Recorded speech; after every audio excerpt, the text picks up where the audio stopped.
Foxygen has released so much music in the past 2 years that it feels a little bit like they're being passive-aggressive. It feels a little bit like they're saying, oh, you want more music? That's what you want? You want more music? Alright, how about a solo album? How about actually 3 solo albums? Actually, have a whole new album. Oh, and it's a double album. Yeah, I bet you just love that, right? 24 songs, just all the music you can want. You can just love it because you just want so much music. Foxygen's new album, and Star Power, is a double album. It is 24 tracks long. It is over 80 minutes worth of material, and it is a mess.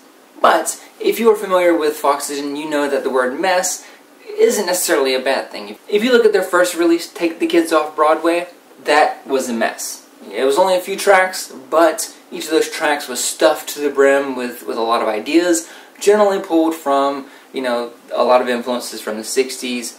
The Beatles, the Rolling Stones, the Who, the Doors, even a little bit of Tom Petty in there, even though he came later.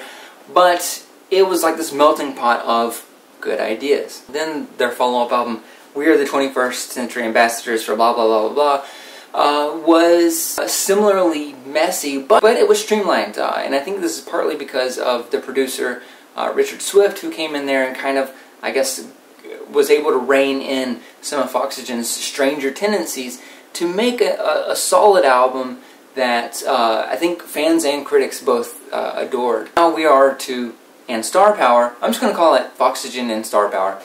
It's not a good kind of mess. This is, if you were ever wondering, oh, I wonder what it would sound like if, you know, you took one of their albums, one of Foxygen's albums, and you kind of took each idea that they pack into one song, and you just expanded it to be its own song.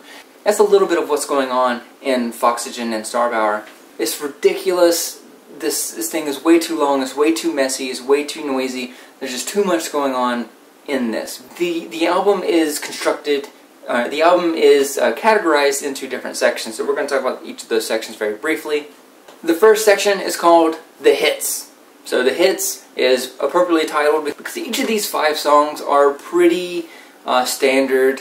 They're not actually all that crazy, and it almost kind of lures you in with a bait and switch where you listen to these first, you know, handful of songs and they're soft rock, you know, they're 60s inspired. It's kind of what you think of with Foxygen, but it's a little less weird and a little less engaging and a little sleepier. And these songs are okay, but directly after that, starting with the Star Power suite, which is 4 tracks that are all kind of one long song, that's whenever the album really takes off, in my opinion. And I actually like this suite.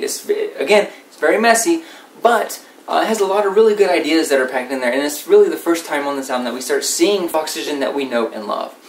After that, though, for as loose and fun that the Star Power suite is, the album completely falls apart with the next section, the Paranoid side. And the Paranoid side is several tracks that are not really necessarily songs. They feel much more like improvised jam session bits that were kind of chopped up and recorded. With the exception of maybe the song Cannibal Holocaust, I think that a lot of these songs are just throwaways.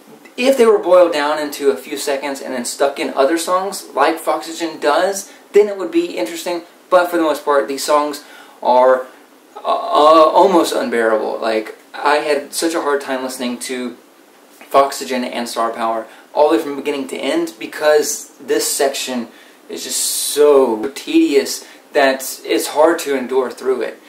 And things don't get any better whenever we get to the next section, Journey Through Hell, which is appropriately titled because, again, just like with the previous section, the Paranoid side, Journey Through Hell is all about noise, it's all about making things weird for the sake of being weird.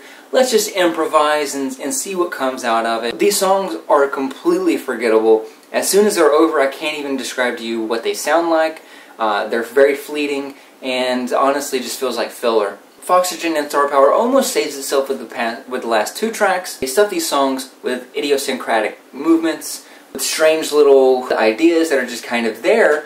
And even though there are just a bunch of ideas and it might be easy to get lost in, they maintain a solid melody and a solid rhythm so that you can get through it and know exactly where you are at any given time. It doesn't feel too messy or too noisy. This really feels like an album that was probably conceptualized to begin with as a double album, and then they just had to record a lot of material and then realize, like, oh, We just need more material, so let's record more material. It doesn't really matter if it's good, we just need 24 tracks. We need a double album. So unfortunately, I can't recommend a lot of this album, but there are some really good moments like I mentioned. If you are a Foxygen fan, I'm going to cautiously recommend this one.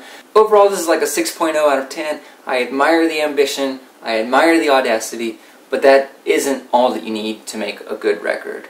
If you thought this review was helpful, give me a thumbs up, or subscribe to this channel, or check out earbuddy.net. But I want to hear what you guys have to say, so be sure to leave something in the comment section if you like this album. If you don't like this album, what you want to see reviewed next. I'll see you guys later. Bye.